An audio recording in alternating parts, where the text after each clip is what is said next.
माँ का सपना। गांव का एक छोटा सा घर। कहानी की शुरुआत एक छोटे से गांव में होती है। एक महिला सुनीता बहुत ही गरीब लेकिन एक दिल इंसान थी। उसका सपना था कि वो एक दिन डॉक्टर बने और अपने जैसे गरीबों का इलाज मुफ्त में करे। लेकिन हालात ने उसे पढ़ने का मौका नहीं दिया। फिर भी उसने ठान लिया कि उसका बच्चा बड़ा होकर डॉक्टर बनेगा और उसका सपना पूरा करेगा। सुनीता गर्भवती होती है और प्रसव का समय नज़दीक आता है। गांव में अच्छे अस्पताल की कमी और आर्थिक तंगी के कारण उसे समय पर उचित इलाज नहीं मिल पाता। दर्दनाक परिस्थितियों में सुनीता एक बेटे को जन्म देती है, लेकिन खुद बच नहीं पाती। उसके अंतिम शब्द होते हैं, मेरा बेटा एक दिन डॉक्टर बनेगा और गरीबों का भला करेगा। नवजात बच्चा अपनी माँ की गोद में लेटा हुआ होता है, लेकिन उसकी माँ अब इस दुनिया में नहीं रही। गांव का परिवेश बच्चा बड़ा हो रहा है। सुनीता के जाने के बाद उसके बेटे रोहित की परवरिश उसके पिता और गांव के लोगों ने मिलकर की। रोहित बेहद गरीब था, लेकिन उसे अपनी माँ का ही बात हमेशा याद रहती थी। माँ का सपना उसे हर दिन प्रेरित करता था। वो पढ़ाई में बहुत होशियार था, लेकिन संसाधनों की कमी की वजह से उसे कई बार मुश्किलों का सामना करना पड़ता। फिर भी उसने हार नहीं मानी। उसने गांव के स्कूल में ही पढ़ाई की और अपने टीचरों और गांव वालों की मदद से मेडिकल कॉलेज में दाखिला पाने की जद्दोजहद शुरू की। रोहित की मेहनत रंग लाती है। उसे एक स्कॉलरशिप मिलती है जिसे वो मेडिकल कॉलेज में दाखिला ले पाता है। लेकिन उसके संघर्ष खत्म नहीं होते। वो पढ़ाई के साथ साथ छोटे मोटे काम करता है ताकि अपनी फीस भर सके और जीवन यापन कर सके। शहर का मेडिकल कॉलेज। रोहित मेडिकल की पढ़ाई में पूरी तरह डूबा रहता है। उसकी आंखों में माँ का सपना पूरा करने का जुनून होता है। उसका एक ही उद्देश्य था, गरीबों की मदद करना। उसने कड़ी मेहनत से डॉक्टर की डिग्री हासिल की।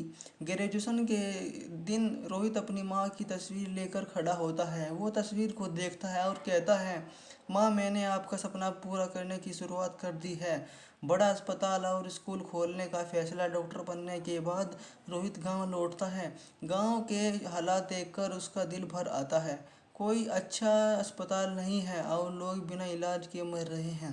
रोहित ने ठान लिया कि वो अपनी माँ के सपनों को पूरी तरह से साकार करेगा। उसने गांव में एक बड़ा अस्पताल खोलने का फैसला लिया, जहां गरीबों का मुफ्त इलाज किया जाएगा। इसके साथ ही उसने एक स्कूल भी खोला जहां गरीब बच्चों को मुफ्त में शिक्षा दी जाएगी, ताकि वे भी बड़े होकर अपनी माँओं का सपना पूरा कर सके। रोहित के सामने कई आर्थिक और प्रशासनिक चुनौतियां थी, लेकिन उसकी दृढ़ इच्छा शक्ति ने हर रुकावट को पार कर लिया। उसने लोगों से सहयोग मांगा, अपनी बचत का इस्तेमाल किया और कुछ समय बाद उसके सपनों का अस्पताल और स्कूल बनकर तैयार हो गया। अस्पताल का उद्घाटन होता है। गांव के लोग रोहित को देखते हैं और उसकी मां की कुर्बानी को याद करते हैं। रोहित भावुक होकर कहता है, यह सिर्फ एक अस्पताल नहीं है, यह मेरी मां का सपना है जिसे मैंने पूरा किया है। यह यहाँ हर गरीब को बिना किसी फीस के इलाज मिलेगा। गरीबों के लिए फ्री इलाज और बच्चों की शिक्षा। अस्पताल शुरू होने के बाद रोहित हर रोज गरीब मरीजों का मुफ्त इलाज करता था और उसके इस अस्पताल में न केवल चिकित्सा सेवाएं मुफ्त होती थी, बल्कि मरीजों का खाना पीना और दवाइयाँ भी मुफ्त दी जाती थी। रोहित की प्रसिद्धि दूर दूर तक फैल गई।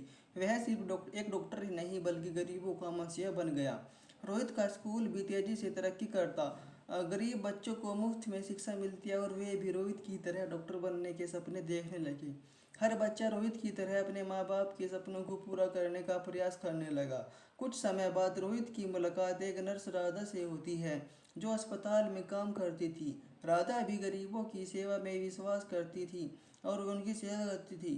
दोनों एक दूसरे के विचारों और समर्पण से प्रभावित होते हैं और शादी करने का फैसला करते हैं। शादी के बाद रोहित का घर खुशियों से भर जाता है। अब उसका परिवार भी बढ़ गया था, लेकिन उसका जीवन अभी भी गरीबों की सेवा के लिए समर्पित था। राधा उसकी हर कदम पर साथ देती और अस्पताल में उसकी मदद करती। माँ का सपना पूरी तरह से साकार। रोहित का अस्पताल और स्कूल दोनों सफलता की ऊंचाइयां छू रहे थे। उसके गांव के हर गरीब को बेहतर जीवन देने का प्रण लिया था और उसका अस्पताल धीरे धीरे एक बड़ी स्वास्थ्य संस्था में तब्दील हो गया और स्कूल ने कई गरीब बच्चों को सफल डॉक्टर और इंजीनियर और शिक्षक बनाया। एक दिन रोहित अपनी माँ की तस्वीर के सामने खड़े होकर कहता है, माँ तुम्हारा सपना आज पूरी तरह से पूरा हो गया। आज तुम्हारा बेटा सब कर रहा है जो तुम चाहती थी। रोहित की आंखों में आंसू होते हैं, लेकिन वो आंसू खुशी और संतोष के थे। उसकी उसने अपनी माँ का सपना पूरा कर दिया और साथ ही साथ उसने हजारों गरीबों की ज़िंदगी संवार दी। आप कहाँ से हो दोस्तों? प्लीज़ इस वीडियो को एक लाइक कर दीजिए, जो चैनल को भी सब्सक्राइब कर दीजिए अगर आप मेरे चैनल पर नए हैं।